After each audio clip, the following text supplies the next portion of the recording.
ಇತಿಹಾಸ ಪ್ರಸಿದ್ಧ ಮಹತೋಬಾರ ಪುತ್ತೂರು ಶ್ರೀ ಮಹಾಲಿಂಗೇಶ್ವರ ದೇವಾಲಯದಲ್ಲಿ ಲಕ್ಷ ದೀಪೋತ್ಸವವು ದೇವಳದ ತಂತ್ರಿ ಬ್ರಹ್ಮಶ್ರೀ ಕುಂಟಾರು ರವೀಶ ತಂತ್ರಿಯವರ ನೇತೃತ್ವದಲ್ಲಿ ಸಂಪ್ರದಾಯದಂತೆ ಶ್ರೀದೇವರ ಉತ್ಸವಗಳೊಂದಿಗೆ ವಿವಿಧ ಧಾರ್ಮಿಕ ಕಾರ್ಯಕ್ರಮಗಳ ಸಂಯೋಜನೆಯೊಂದಿಗೆ ವೈಭವದಿಂದ ನಡೆಯಿತು.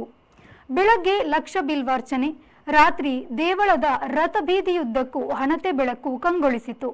ರಥಬೀದಿಯ ಉದ್ದಕ್ಕೂ ರಂಗೋಲಿ, ಅದರ ಮೇಲೆ ಹಣತೆಯ ಬೆಳಕು ಪ್ರಜ್ವಲಿಸುತ್ತಿತ್ತು. ಪಕ್ಕದಲ್ಲಿ ಭಜನಾ ಸತ್ಸಂಗ ಕಾರ್ಯಕ್ರಮವೂ ನಡೆಯಿತು. ದೀಪ ಪ್ರಜ್ವಲನೆ ಬಳಿಕ ಶ್ರೀದೇವರ ಬಲಿ ಉತ್ಸವ, ಬಂಡಿ ಉತ್ಸವ, ತೆಪ್ಪೋತ್ಸವ ನಡೆಯಿತು. ಬಾರ್ಕೂರು ಶ್ರೀ ಕಾಳಿಕಾಂಬ ದೇವಸ್ಥಾನದಲ್ಲಿ 7 ದಿನಗಳ ಕಾಲ ನಾನಾ ಧಾರ್ಮಿಕ ಕಾರ್ಯಕ್ರಮಗಳೊಂದಿಗೆ ಜರುಗುವ ರಂಗಪೂಜಾದಿ ದೀಪೋತ್ಸವದ ಧಾರ್ಮಿಕ ಸಭಾ ಕಾರ್ಯಕ್ರಮ ಶ್ರೀಮದ್ ಆನೆಗುಂದಿ ಮಹಾಸಂಸ್ಥಾನದ ಶ್ರೀ ಕಾಳಹಸ್ತೇಂದ್ರ ಸರಸ್ವತಿ ಮಹಾಸ್ವಾಮೀಜಿಯವರ ಉಪಸ್ಥಿತಿಯಲ್ಲಿ ನಡೆಯಿತು.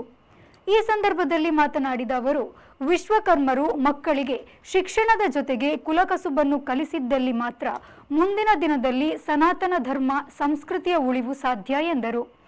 ದೇವಸ್ಥಾನದ ಆಡಳಿತ ಮುಕ್ತೇಸರ ವಿ ಶ್ರೀಧರ ಆಚಾರ್ಯ ವಡೇರ ಹೋಬಳಿ, ಉದ್ಯಮಿ ವಿಶ್ವನಾಥ ಆಚಾರ್ಯ ದೋಹಾ ಕತಾರ್, ಕುಂದಾಪುರದ ಪದವಿ ಕಾಲೇಜಿನ ಪ್ರಿನ್ಸಿಪಾಲ್ ಡಾಕ್ಟರ್ ಶುಭಕರ ಆಚಾರ್ಯ, ಎಸ್ಕೆಜೆಐ ಬ್ಯಾಂಕ್ ಅಧ್ಯಕ್ಷ ಉಪೇಂದ್ರ ಆಚಾರ್ಯ, ಆಡಳಿತ ಮಂಡಳಿಯ ಪದಾಧಿಕಾರಿಗಳು ಉಪಸ್ಥಿತರಿದ್ದರು.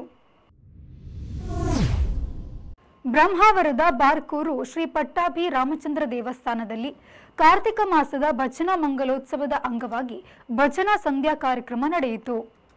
ಮಂಗಳೂರಿನಿಂದ ಕವಿತಾ ಶೆಣೆ ಕನ್ನಡ, ಮರಾಠಿ, ಕೊಂಕಣಿ ಭಕ್ತಿಗೀತೆಗಳನ್ನು ಹಾಡಿ ಭಕ್ತರನ್ನು ತನ್ಮಯಗೊಳಿಸಿದರು.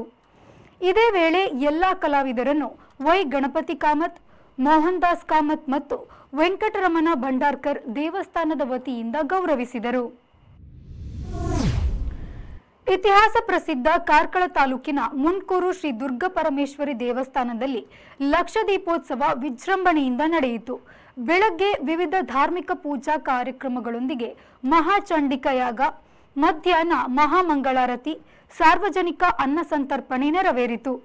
ರಾತ್ರಿ ವಿವಿಧ ಭಜನಾ ತಂಡಗಳಿಂದ ಭಜನಾ ಕಾರ್ಯಕ್ರಮ, ದೇವಿಗೆ ರಂಗಪೂಜೆ, ಉತ್ಸವ ಬಲಿ, ಚಂದ್ರಮಂಡಲದಲ್ಲಿ ದೇವರ ಮೆರವಣಿಗೆ, ಗುರ್ಜಿಯಲ್ಲಿ ದೇವರಿಗೆ ಪೂಜೆ, ಬೆಳ್ಳಿಯ ರಥದಲ್ಲಿ ದೇವರ ಮೆರವಣಿಗೆ, ದೇವರ ಬಲಿಮೂರ್ತಿ ಉತ್ಸವ ನೆರವೇರಿತು. ಖಾಸಗಿ ಸಂಸ್ಥೆಯ ಶಾಲಾ ಬಸ್ ಹಾಗೂ ದ್ವಿಚಕ್ರ ವಾಹನದ ಮಧ್ಯೆ ಅಪಘಾತ ಸಂಭವಿಸಿದ್ದು, ಬೈಕ್ ಸವಾರ ಗಾಯಗೊಂಡ ಘಟನೆ ನೆಲ್ಯಾಡಿ ಸಮೀಪದ ಪಡುಬೆಟ್ಟು ಎಂಬಲ್ಲಿ ನಡೆದಿದೆ. ಗಾಯಾಳುವನ್ನು ಪಡುಬೆಟ್ಟು ನಿವಾಸಿ ಮೊಹಮ್ಮದ್ ಸಾಬಿತ್ ಎಂದು ಗುರುತಿಸಲಾಗಿದೆ. ಗಂಭೀರ ಗಾಯಗೊಂಡ ಬೈಕ್ ಸವಾರನನ್ನು ಮಂಗಳೂರಿನ ಖಾಸಗಿ ಆಸ್ಪತ್ರೆಗೆ ದಾಖಲಿಸಲಾಗಿದೆ. ಘಟನಾ ಸ್ಥಳಕ್ಕೆ ನೆಲ್ಯಾಡಿ ಹೊರಟಾನ ಪೊಲೀಸರು ಭೇಟಿ ನೀಡಿ ಪರಿಶೀಲನೆ ನಡೆಸಿದ್ದಾರೆ. ತೆಂಗಿನ ಮರದ ಮೌಲ್ಯವರ್ಧನೆ ಹಾಗೂ ಉತ್ಪಾದಕತೆಯನ್ನು ಹೆಚ್ಚಿಸುವ ನಿಟ್ಟಿನಲ್ಲಿ ದಕ್ಷಿಣ ಕನ್ನಡ ತೆಂಗು ರೈತ ಉತ್ಪಾದಕರ ಸಂಸ್ಥೆ ಕಲ್ಪ ವಿಕಾಸ ಯೋಜನೆಯನ್ನು ಆರಂಭಿಸಿದೆ ಎಂದು ದಕ್ಷಿಣ ಕನ್ನಡ ತೆಂಗು ರೈತ ಉತ್ಪಾದಕರ ಸಂಸ್ಥೆ ಪುತ್ತೂರು ಶಾಖಾ ಮುಖ್ಯ ಕಾರ್ಯನಿರ್ವಹಣಾಧಿಕಾರಿ ಚೇತನ್ ತಿಳಿಸಿದ್ದಾರೆ.